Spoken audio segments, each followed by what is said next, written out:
G'day, my name's Zach, and in this video I will be discussing and reflecting upon my time so far in AMB339 advertising campaigns. Within my team, I'm operating in the role of account manager, which means I'm integral to ensuring that the team's direction, communication and coordination is effectively carried out. Taking on this position was a fairly daunting task for me, as I've never been in a management role in the past, and was concerned that I might not have the proper skills to lead such a big group of people. Coming into this campaign, I had to think long and hard about what type of manager I wanted to be.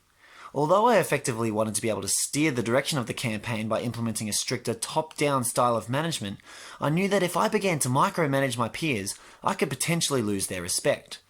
I decided to try and implement a system in which my role was more so about ensuring that deadlines were met and that the group was constantly communicating.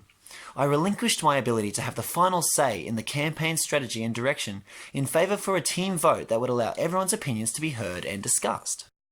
The management style that most closely aligns with the approach I've decided to take is the democratic management style described in SIA's 2014 peer-reviewed article, Leadership Styles. Democratic leadership is where the manager consults with the team before deciding on a course of action. Syed describes in his article that this system is highly effective at promoting good communication, which in turn improves staff morale.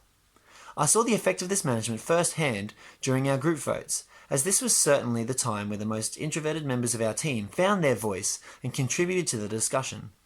This was very encouraging to see, and is an indication that this approach should be continued into the future. Now, the one time I deviated from this management style, things did not go as well. Early on in the project, I was very eager, and was definitely the person posting the most in the group chat, sending summarised minute meetings, outlining weekly tasks, and sharing ideas and content. During the stage where the planners were to do their initial research, I felt the need to back off slightly in order to avoid being annoying to my teammates.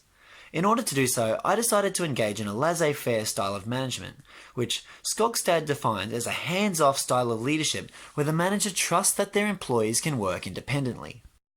While some academics such as Inju Yang praise laissez-faire leadership, saying it can spur creativity and innovation, Skogstad concludes that this leadership style is highly destructive to workplace productivity for numerous reasons.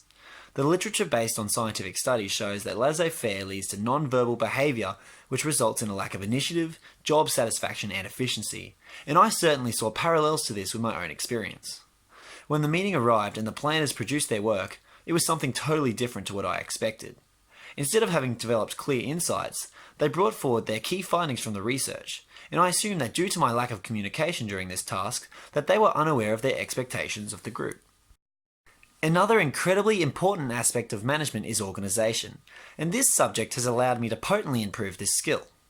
Miller and Cardinal's comprehensive 1994 study revealed that there is a significant correlation between performance and prior planning. Developing a thorough plan focuses attention on achieving objectives and provides team members with direction. This subject was the first time that I've developed a workload plan, and I've already noticed the insane amount of self-improvement regarding the promptness to which I am working. There are 3 things that I'm particularly proud of accomplishing during my time in this unit so far. Firstly, the plan that I set out gives a clear outline of the objectives throughout the semester and was incredibly effective at promoting efficiency. My communication overall has also been really good, and I am very comfortable with the assumed role now as the main point of contact for my team. Finally, the democratic leadership style that I have used has worked very well at getting people involved and is something that I'll continue to implement throughout this campaign.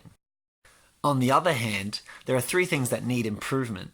Now these include ensuring that I don't lose contact with my teammates again and creating another laissez-faire scenario. Also, secondly, finding the appropriate balance between being overbearing in the group chat and maintaining control of the team. And thirdly, being able to provide a less outspoken members of my team with a stronger voice. Well, overall though, I'm very happy with how I've grown into this role, and I'm looking forward to the second half of the semester. Let's do this!